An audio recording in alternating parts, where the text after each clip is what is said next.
Hello and welcome. This is Irina, your host for Single Parent Success Stories. And today's guest is Rachel Posner, who is a mindfulness coach and yoga therapist offering a unique body, mind, and brain approach to wellness. She is also a mom of 12 and 15-year-old girls from Salt Lake City. It gives me a great pleasure to have Rachel here with us today. Welcome, Rachel. Thanks for having me. I'm glad to be here. Thank you. So please share your story. Why did you decide to do what you do now? Was it something you always did, or was this a new choice of career? It's something I've done in one form or another forever. So I sort of think of the work that I do as this kind of umbrella of helping people to feel more calm and more connected. And I've done that in a gajillion different ways. I started out in social services. I eventually was a school counselor, but always with this interest in kind of an integrative practice. So now I say I take a mind, body, brain approach. There was a period of time where I would have said mind, body. In the last, I don't know, probably 10 years, I've really added the neuroscience to the work I do. But it's been about 20 years since I have been in more specifically the yoga therapy, and mindfulness path. Mm. And what motivated you to pursue that path? I think my own interests. I've always been a person who likes to teach and do what I love. So I was always interested in working with people and helping them to feel better in their lives in general. And so that's what led me to a master's in counseling. And as I was getting my master's in counseling, I got more and more interested in the role the body should be playing in the therapeutic process, which at that time, 20 years ago, was not highlighted. So even as I was getting that degree, I was thinking about how I could add that in my own practice. I happen to really love yoga. And so I was thinking about how yoga plays a role in the therapeutic practice. And then I learned about yoga therapy, and sort of on and on, just one thing led to the next. But the pull in me is how I heal, how I feel well, and offering those kinds of forms to other people. So it always feels really natural. Yeah, thank you, totally. Please share with us, what are some of the tips that you can use for stress management? So when I think about stress management, I'm always looking through the lens of the nervous system.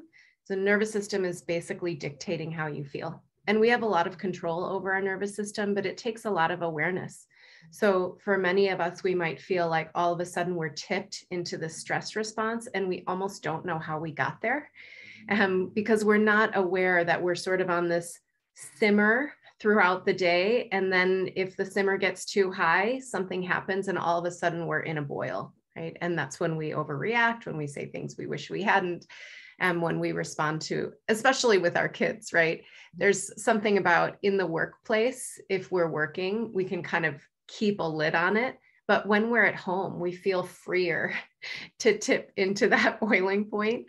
And, you know, as parents, that's where we feel the worst, when we overreact, when we yell at our kids for something that isn't really that big of a deal, but we don't realize until after the fact. Because in that moment, when you're in fight flight, you can't really control your responses, right? I want to, you know, what I always want to underline in my work is self-compassion, because we just aren't our best self when we're in fight or flight. It's just not how it works. And it's not the reason, right? We go into fight or flight so that we can fight or flee, so that we can stay safe. So I think it's really helpful to recognize that our nervous system is what is keeping us safe, and it's always looking for threats. And when it perceives a threat, even though cognitively we know, okay, that is not a life-threatening situation, when our bodies perceive it as such, we overreact. We're gonna move into fight flight.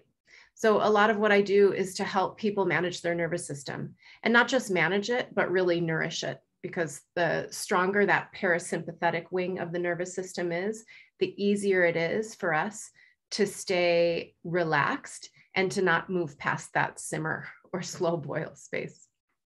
Totally. Yes. Oftentimes it's very easy to react because we hear our ego. If it gets depleted or something, like, I'm not being treated right. And right. Immediately that's the first kind of thing that escapes you, but once you say it, you cannot get it back. Yeah, that's exactly right. Because I'm not being treated right. That's such a good, that's what I would call a second dart. So you have the event, right? There's just something that you're dealing with. And then suddenly this other thing comes in, like that event that you're dealing with, your kid can't find their shoes and they somehow blame you, right? You must have put them somewhere, right? So first there's just the event of, I need to help my kid find my shoes so that I can get to my meeting on time. But the overreaction often comes because then there's this background of, I'm not being treated right. It's not my fault. They're blaming me. There's all these second darts that kind of have nothing to do with the actual stressor. And that is what usually tips us over. We can't see past all of the background noise. And the background noise creates a whole bunch of suffering that is sort of needless, right? The suffering is not about what's actually happening. That's just old stuff that we're bringing into the mix. So that's a big part of what I do with mindfulness of, can we just slow things down enough? I mean, it could be a split second, long enough to go, oh, there's that voice, like with a kinder tone, oh, there's that. We can put that to the side and look at that in a minute. Let's just find the shoes. And then we can get into the car and take a deep breath. And when we're in the car, maybe we'll talk about how we didn't feel seen in that moment. But for right now, like, we can just pause for a moment, see what's happening, gather the shoes and move on. And then we just get to skip over this whole layer of suffering in the day by doing that. But it takes a lot of practice to be able to have that mindfulness in that moment.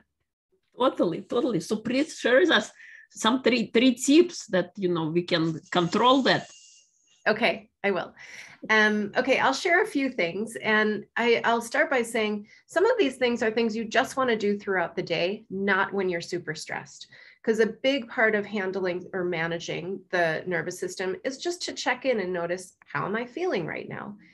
9 times out of 10, your stress is building because you have to go to the bathroom, you're thirsty, you're hungry, you just have physiological needs that you're not addressing, right? You didn't get a great night's sleep. So already we're sort of set up physiologically to have a bit of a mental or emotional issue because when our bodies aren't happy, we know from our kids, but we're basically just big kids. We also throw tantrums when we're hungry. We also get hangry. We do all of that stuff.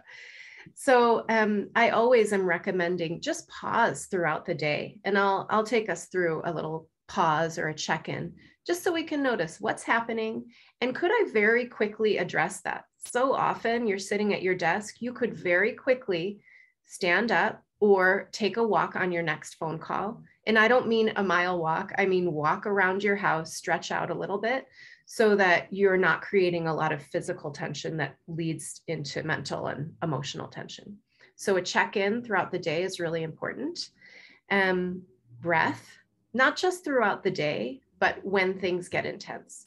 So if, for example, you're at a 5 stress level and you can feel it starting to rise, giving yourself even just 2 minutes to breathe well can bring you back down to a 3 or a 4. So I'll guide us through some more intentional breathing. And then I'll do a kind of fun one, which is a little mini face massage. You could do a quick variation in a minute or 2. You could give yourself 10 minutes to do a really long one.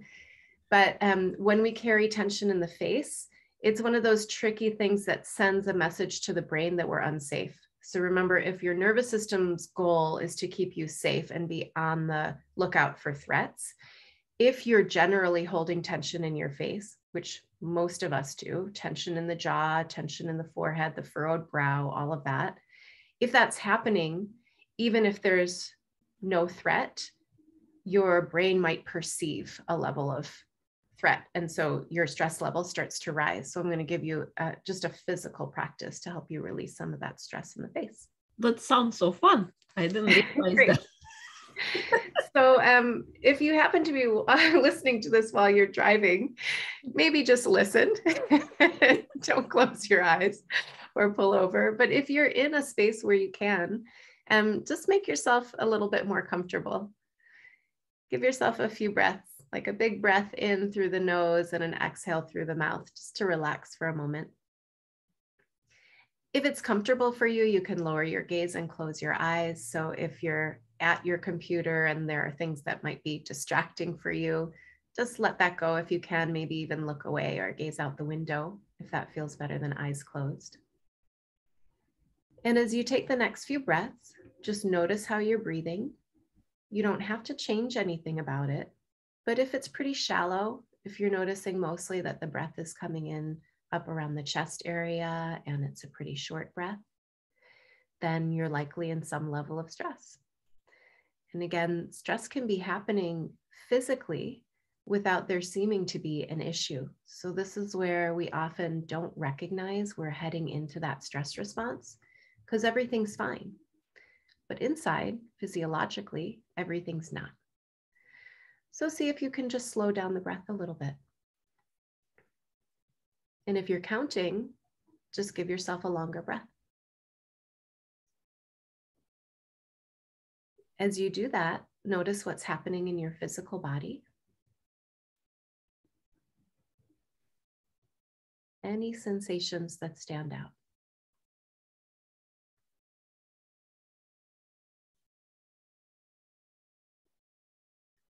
Notice what kinds of thoughts are present, whether your mind is moving fast or slow today.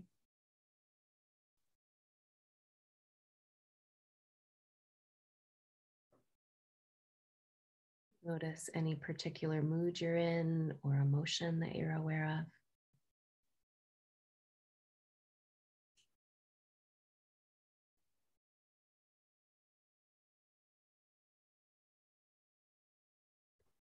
And notice now on a scale of 1 to 10 what your stress level is.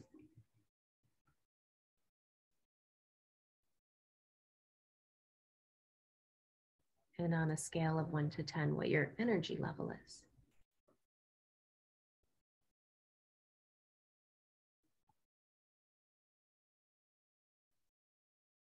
You don't need to have changed anything. This isn't necessarily a relaxation technique as much as just a way to gather some information. So notice if there's anything about what you've experienced so far that stands out.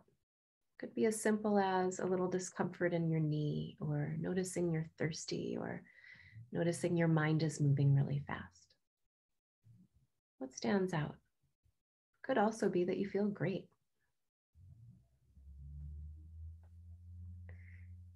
And given what stands out intuitively, is there an action you might take, whether it's right now or later in the day or tomorrow? Because maybe what you're noticing is a conflict you're having with someone and you recognize there's a conversation needed. It doesn't have to be a mindfulness practice or something that you kind of imagine in yoga or meditation. Maybe what you're noticing is you're really tired and maybe there's a 20-minute window you could take to relax today or to take a power nap. So what you're doing is giving yourself just one action to take that's based on this check-in, based on what's actually happening right now.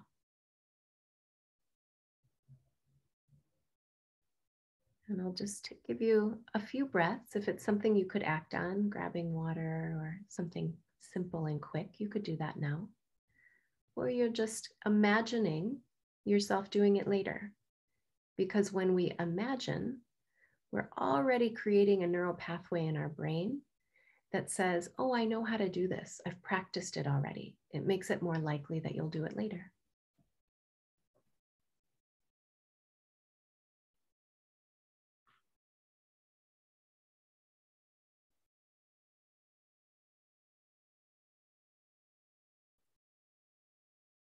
You can keep imagining that, or you can let that go as we just shift into a little bit of breathing. So maybe what you noticed at the beginning is your breath could be a little bit more satisfying. This is something you can use throughout the day. And it's something you can certainly use if you're feeling a little overwhelmed, if you can give yourself a 2-minute timeout to just step away from the situation, if that's appropriate in the moment. Or if you can even tap into your breath as you're in that intensity, which I know is a tall order, but is possible when you practice it. You'll just start to notice, again, the way you're breathing and whether your breath tends to come more into the chest or the belly. So one way to notice that is to take a hand to your heart or to one shoulder and another to the belly. And notice if the hand at the shoulder or the heart tends to move a lot, or the hand at the belly tends to move a lot. And you're going to work to just drop it into the belly hand. So when we take a longer breath and we move a little bit through the belly, the low sides, the low back, it means we're taking a diaphragmatic breath. And when we use the diaphragm to breathe, we turn on the relaxation response.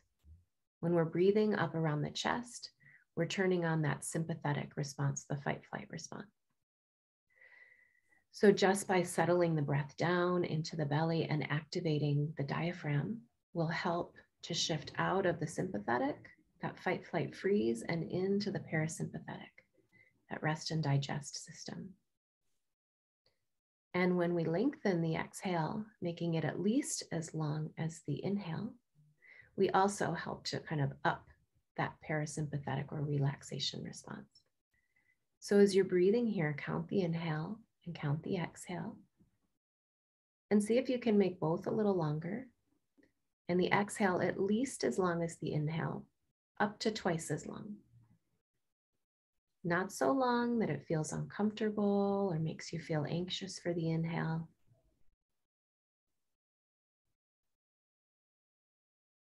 Give yourself a few breaths like that and notice if the breath is starting to get longer, both on the inhale and the exhale. And notice if you can make the exhale a little longer than the inhale.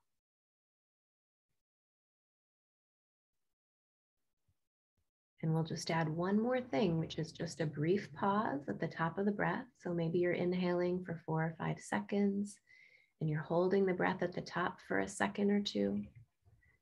And maybe you're exhaling for 4 to 8 seconds, and then taking a pause at the bottom for a second or two.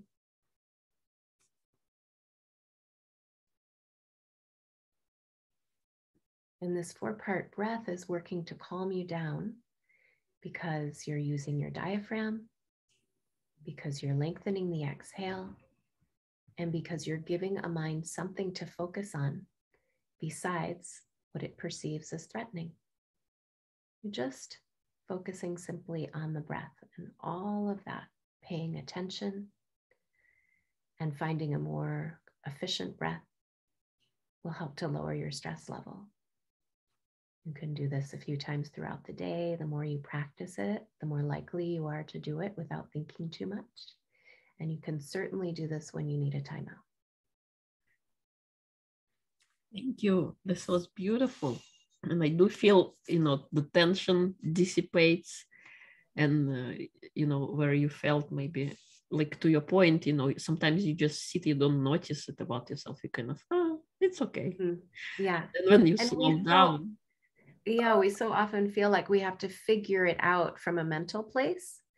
Mm-hmm. But because the mind and body are one integrated system, if we make a change in the physical body, it will change our mental state. So our perspective changes. So what we perceive as threat or stress, once we're relaxed, it's not as threatening. It's not as stressful. It's like, we could have the exact same stressor happening in our life.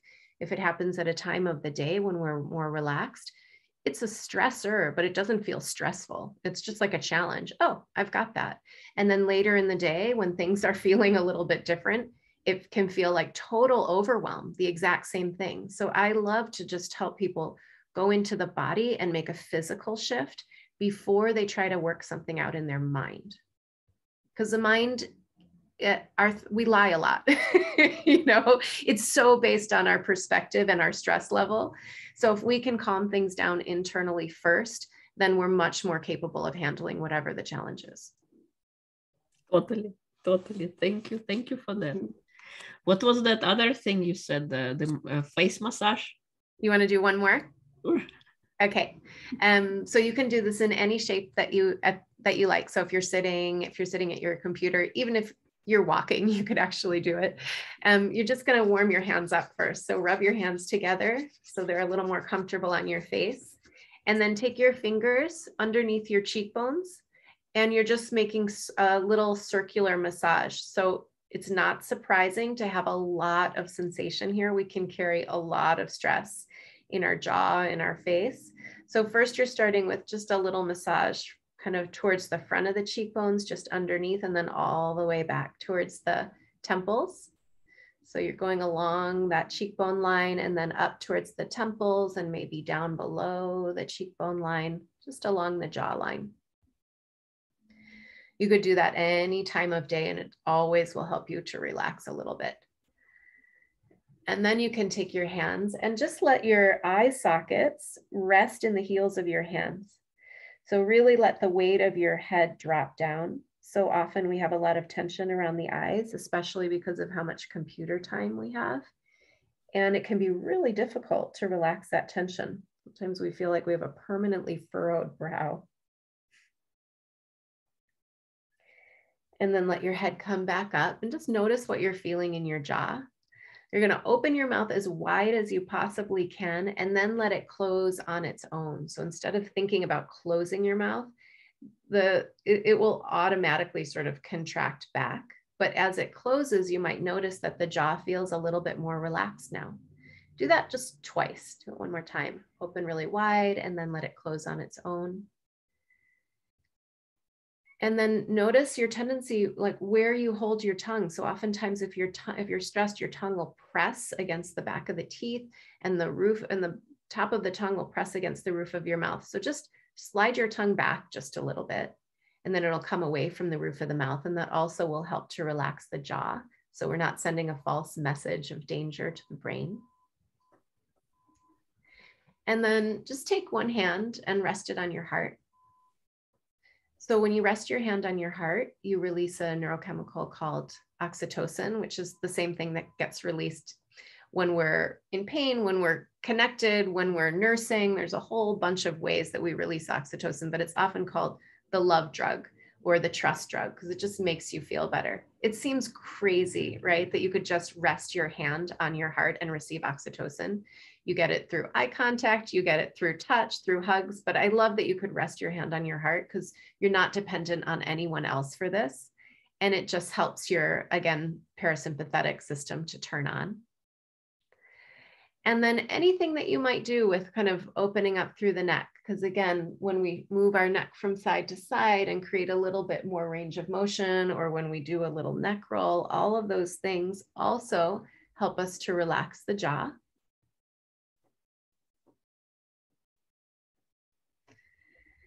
And then just take a few breaths and notice if your face is any more relaxed than when you began.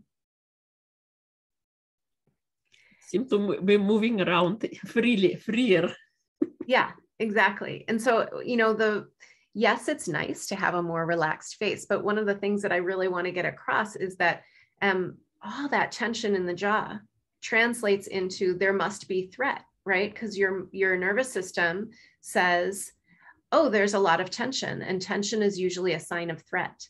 So if you're walking around, and you know, so many of us have TMJ, like all kinds of jaw issues that are caused from just habitualized tension that's not needed. You know, we're not being helped in any way by holding our jaw too tight. There's no benefit to that. So just every so often throughout the day, opening your mouth really wide, noticing where your tongue is, giving yourself a little face massage. Again, it just sends that message over and over that really everything is fine. And then you don't have to, your nervous system doesn't have to react to nothing. Totally. I love it. Thank you. Thank you. It was amazing. What is the role of self-compassion has on our stress levels? So when we beat ourselves up, that's another way that we feel unsafe. So one of the things that we're doing when we're looking through the lens of the nervous system is looking at how we can turn on this parasympathetic system, because the stronger that system gets, the weaker the sympathetic system gets. So that system, the sympathetic system, can be a little bit trigger happy, right? So if our limbic system, which is where this, you know, many of you have probably heard of your amygdala, that's sort of the alarm bell that turns on your fight or flight system and throws adrenaline and cortisol into your system, which makes you feel really uncomfortable. The more we strengthen the parasympathetic, the more we weaken the amygdala. which is basically the goal. We want it to work when there's really danger. It's an amazing system, but it's generally in most of us overreactive because we live in a really stressful culture. So I think the most important thing is to not take away this message and say, I'm not doing enough, and then beat yourself up for not dealing with your stress well enough, right? The more that we can bring in a kind tone. So often you can just hear the way you talk to yourself. Ugh, I have too much on my plate again. And why do I always do this? Versus, I took on a lot today. I wonder if I can find a minute to breathe. I wonder if I can kind of talk to myself the same way that I would talk to my best friend. We very rarely talk to ourselves in the way we talk to the people that we care about. And that has this effect of making us more stressed, because compassion turns off that flight-fight system. Whether it's compassion for others or compassion for ourselves, it turns on your parasympathetic response. So it's just a really important takeaway that if we overreact, if I yell at my 15-year-old because she's making me late, I say in quotation marks, and then afterwards I say, not just I'm sorry to my 15-year-old, but to myself, you did your best in that moment. You can, next time maybe we can find a little bit more calm before we do that. I'm just going to be in a much better place than if I then just start to beat myself up. So over and over, especially with parents, I say, do your best, but have compassion, because sometimes your best isn't awesome, right? And that's because we're human. Our best isn't always awesome, and that's okay. Yeah, I think because we can be our own cheerleader, or we can be our own judge and executioner and penalize ourselves for all. We create the situation. Then we judge ourselves for that situation. Yeah. And then we just keep the cycle going. We don't do ourselves any favors by being a judge versus a cheerleader. Yes, totally. Yeah. What do you have a hero? Who is your hero? Oh my gosh. I think I hate to be this kind of mom, but my kids are my heroes. They're just they're so wonderful and human and talented, and they're teenagers, so they're also difficult, and they create this really amazing opportunity for me to learn all day long. Like, there's no one that I learn from as much as my children, because I love them so much. It's easier to practice compassion with them than with anyone else, because ultimately, even if they drive me crazy, I have just nothing but love for them at the same time. So yeah, they're my heroes because not just because I love being with them, but they teach me so much about myself, and they make me a better teacher. Totally. Our children are our mirrors. They just show to us what we have inside. Yeah. And sometimes it doesn't look pretty, or we want to admit it, but yeah, it's not always pretty, that's for sure. What motivates you? I think the response of not just my children, but my students and my clients, I'm just so motivated by them feeling better. So, one of the things I say is my mission is to help people feel safer and more connected. And that comes back to the nervous system, that when we actually feel an internal experience of safety, we're so much happier, we're so much more content, we can handle the stressors that come our way. And in our culture, we often don't feel safe, even when we're perfectly safe, right? We're watching the news, we're in a pandemic, we're having all of these experiences all day long that make us feel unsafe, even if in the present moment, we're totally safe. So what motivates me is helping people to see when they're actually safe, and then feel nourished by that, and feel connected by that, and feel relaxed by that, and feel happier around that. And so I think that's why I'm so interested in the nervous system, because I feel like it's a window into our safety. And if we can just feel that we're safe in the world, everything feels better. Totally. I love it. Thank you. You're welcome. If people would like to find you, more about you, where would they go? The easiest place is my website, which is rachelposner.com. So very easy to remember, just my name. I'll probably, hopefully we'll include in the notes a couple of links. So there is a link to my newsletter. And when you link to that, you get that face practice, but it's more extensive than the version that we did today. You'll get a little bit more information. So that video comes with joining my newsletter, which is also full of blogs and guided meditations, a lot of free content. And I'm teaching a course on the nervous system, so we can include that link as well if that's a direction that you want to go. It's called Cultivating Calm and Connection, 30 Days to Rewire Your Nervous System. So that feeds into exactly what we've been talking about today. Awesome. Thank you. Thank you so much. Yes, we will include all of the links in the episode notes so people can find out how to connect with you. So thank you so much for coming on and sharing your wisdom. And I love those techniques that you shared and the neuroscience. The fact that my takeaway, the simplest thing is, putting your hand on your heart and immediately having that oxytocin release. How simple is that?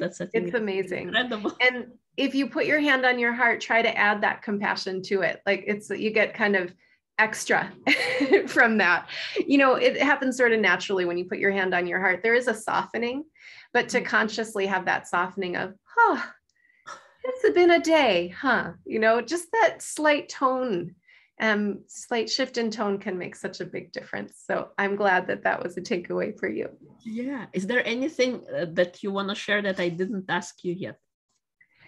No, all I would say is, you can just contact me if you're listening and you have questions. Like, I really do. I answer my emails and I love talking to people and answering questions. So if you want to reach out, you can find ways to contact me on my website and I'd love to chat. Awesome. Thank you.